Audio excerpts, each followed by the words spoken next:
How do folks? Welcome to the channel, and I am really excited about today's video because we are going to be getting into gameplay. A quick introduction: I am David, the Minimal DM, and what I did was have a look on the internet to see what the top 10 pain points were for new and inexperienced DMs.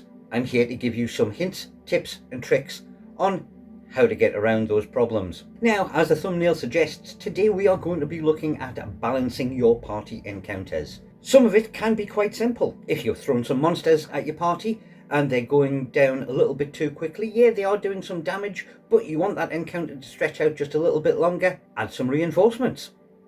There you go, there's a quick tip for you. Now remember that example because we will be coming back to it later on, because there's more to it than just what I've shown you. So let's go back and build on what we have already established. Now, balancing encounters is actually fifth on the list of pain points for new DMs, and you may have noticed that I'm doing things slightly out of order. There is a method to the madness, because when I look at the list, what I find is that some that are higher up actually build on ones that are slightly further down the list, and realistically we've got to tackle the smaller stuff first and then build up on it. If you do need to catch up on what I've already done and all of the sort of preparation type videos, then I'll either leave a link up here if I can, or one down in the description to the complete playlist. And of course, if you want to subscribe and get notifications, more of these videos are going to be coming out hopefully on a weekly basis. Before we get started, quick caveat: throughout this video I will be referring to 2nd edition AD&D rules because that is the game system that I am most familiar with. However, these are broad principles rather than hard and fast sort of game mechanics. Therefore, they are applicable essentially to any game system. Doesn't matter whether it's Dungeons and Dragons or not. Now, the first thing is to be upfront and honest with your players. If you're doing a session 0 with your players, then as part of setting their expectations, let them know that the first encounter or two or couple are going to be relatively easy ones, and this is by design. It's going to cover a couple of things. First of all, it will allow the players to get to know each other's playstyle and what they can bring to a combat encounter. And the second is that you can get a gauge of how strong they are as a group and essentially balance it upward from there. Even if you don't do a session 0 at the start of a new campaign when everybody has rolled their new characters up, tell them exactly the same thing. Now that we're on a level playing field between you and your players and they know what they're going to be expecting, do bear in mind that when it comes to any kind of encounter, you need to have in the back of your mind what you want this counter to achieve. It may simply be part of a larger dungeon, and it is there to gradually whittle your players down until they go into the big boss. It may simply be a time filler. There could be a load of reasons, but just keep that concept of what this encounter is supposed to achieve in the back of your mind. And remember, it is not to kill the party. DMs are losers. Remember that.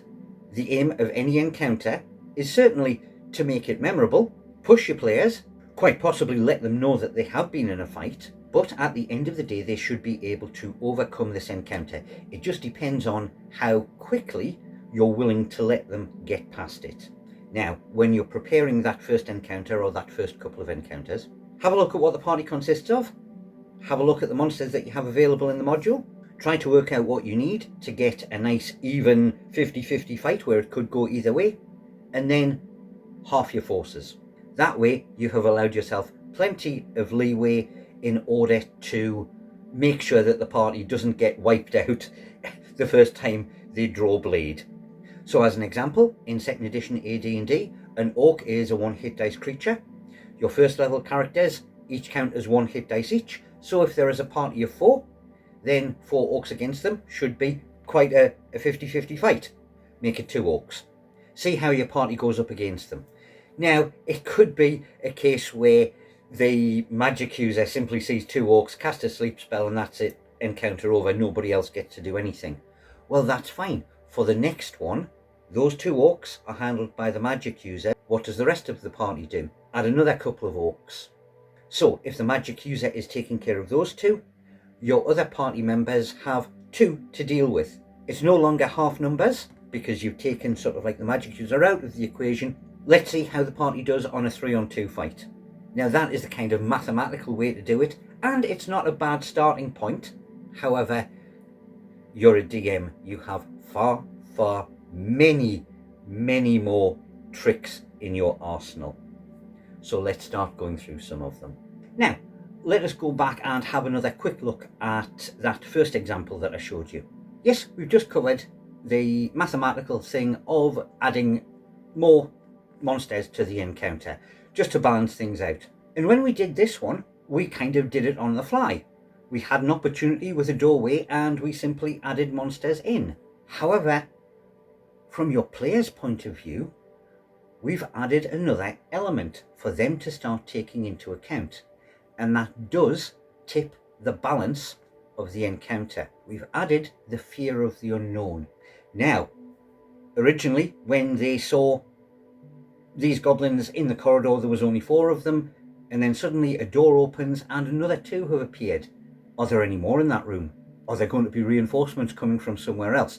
Do we have to take our attention away from these ones that are standing in front of us and we are fighting, and be on the lookout for ones coming from other directions? Suddenly the encounter has taken a little bit more urgency, and there is that element of the unknown that the players now have to contend with. And that sort of psychological trick is one of the biggest ones in your armory. What other ways are there that we could tweak this encounter to make it a little bit more difficult? Well, tell you what, why not start off by giving those goblins each a javelin? And if the encounter starts, a good 30-40 foot away, have them throw the javelins and get a free hit in first. Then draw their swords and charge. Just because you originally wrote it down in your DM's notes that the goblins were armed with a sword and shield doesn't mean that you have to keep it that way when you put it in front of your players. You can tweak things as you go. In fact, one of the easiest ways to adjust the sort of flow and tempo of an encounter or add an extra element into it is to simply give your monsters a mix of weapons.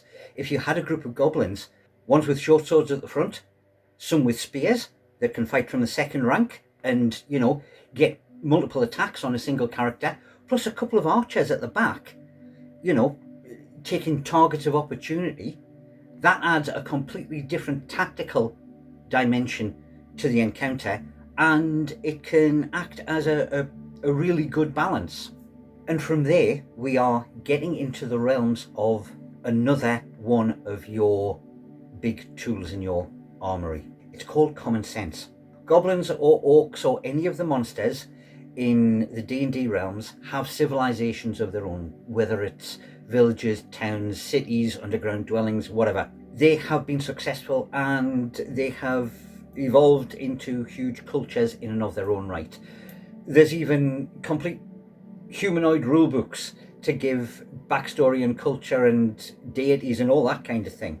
If these creatures are successful, they didn't get there by blindly running into combat with superior opponents and just standing there and getting chopped down. They got successful by being sensible about it and using tactics. So that mixed weaponry model, of course, any kind of goblin army will have a mix of those troops in it. Any goblin warband would. Any small goblin patrol, chances are, will as well.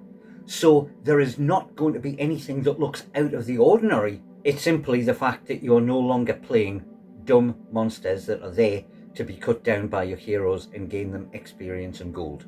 What other things have we got up our sleeves? Well, remember that DM screen you've got? That is to keep things hidden. At the end of the day, your party does not know what you have got in terms of an adventure or encounters behind that screen, which means basically you can make it up as you go along. You can lie to them. Just because you've got it written down doesn't mean you've got to follow it. Now, one caveat that I will do, and this is possibly a playstyle that you're not familiar with. In most cases, people use the DM screen also to hide the dungeon master's roles.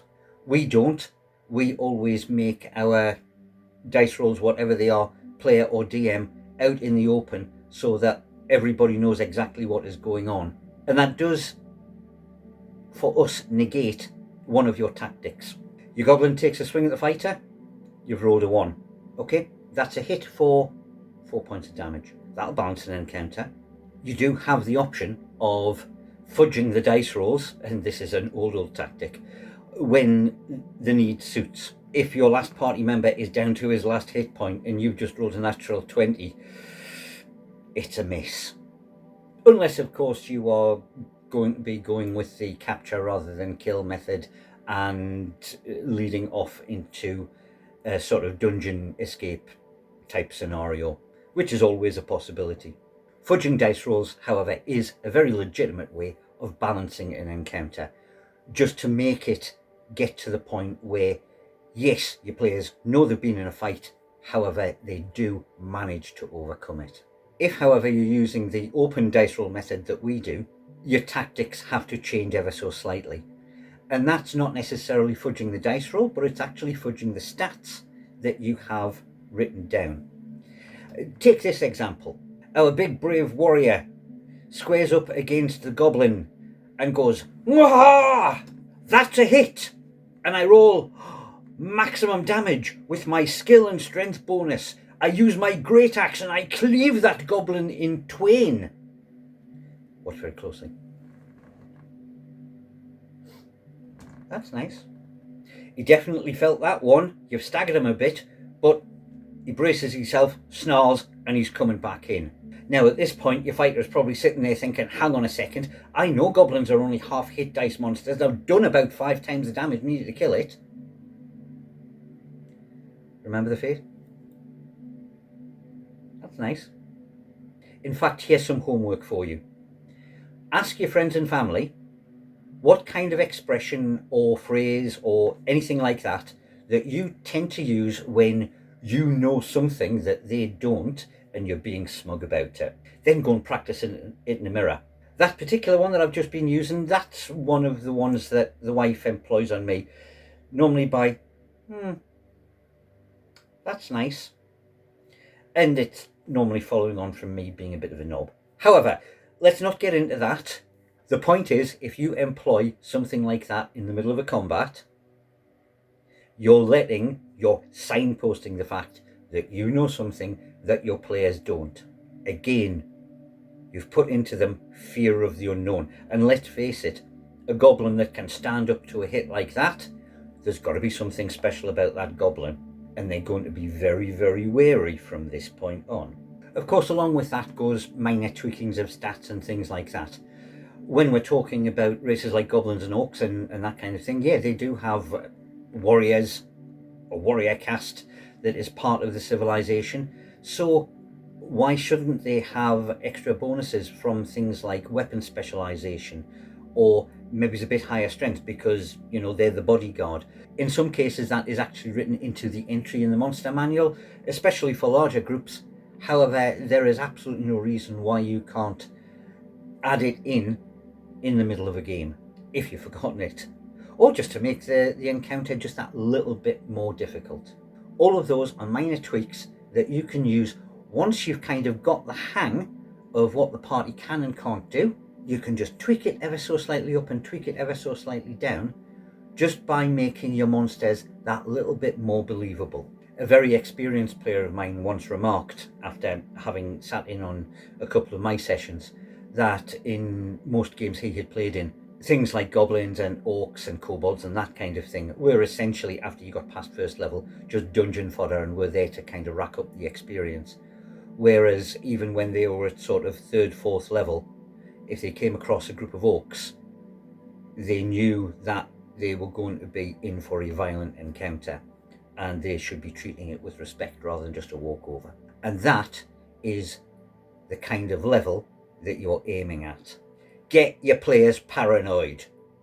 Speaking of paranoia, and following on from the fact that you're now going to be starting to treat your monsters as more sort of real people and play them more sensibly, what would a normal person using common sense do if they were essentially one of the last 2 people standing confronted by a group of hoodlums that have just cut down half of the mates. Chances are, unless they're in some kind of berserk rage, they're going to make a run for it. And there is nothing that makes a player more paranoid than seeing one of their enemy that knows they're here scarpering off down the corridor and they can't get past and get at them because they've still got somebody to deal with. Are they calling for reinforcements? Are they just running away? Who knows what's going to be happening? But suddenly, again, you've got that paranoia back on your players. They're on the lookout. They're not necessarily thinking just about this encounter, but they're having to start thinking 3, 4, 5 steps ahead because the place could be alerted to their presence because they managed to let one guy get away. Now, is that going to turn them into murder hobos where no quarter is given? Yeah, quite possibly. However, what it also does mean is that you now have a hook for something that can come later on. You've got a card up your sleeve that you can pull out, and it's not going to look out of place because they know that the situation has changed. The amount of times where somebody who appears to be completely inconsequential has managed to get away from a party encounter and then crops back up, maybe not in this adventure, maybe it's 2 adventures down the track, but they suddenly become an NPC in their own right. They're a survivor, they're a veteran, they know what this party can do, and suddenly they can pass the word. They've seen your tactics, they know what you can do. The next group that you come across is going to be forewarned, and you've got legitimate reason to be able to use what would normally be player knowledge against the characters because somebody has already seen it. And again, that is another way of rebalancing your encounters. Have the opposition prepared for what has already been seen by this survivor. Now, I'm going to let you in on a little secret. All of those little adjustments that you're doing in the middle of a combat, just to get it to balance right, just to make it more of a challenge for your players, all of those minor adjustments that you're making on the fly, they call that winging it. And guess what?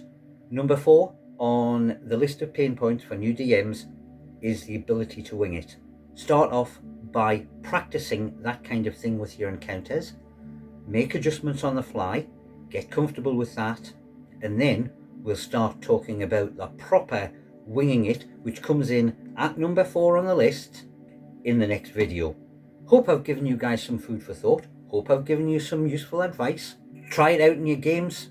I'd love to know the outcome, or if there are any particular tricks and tips and tactics that you more experienced DMs use. Note them all in the comment down below. Greatly appreciated. I will leave you guys to get on with your games. Have a good one. I'll see you in the next video. Toodle pip for now.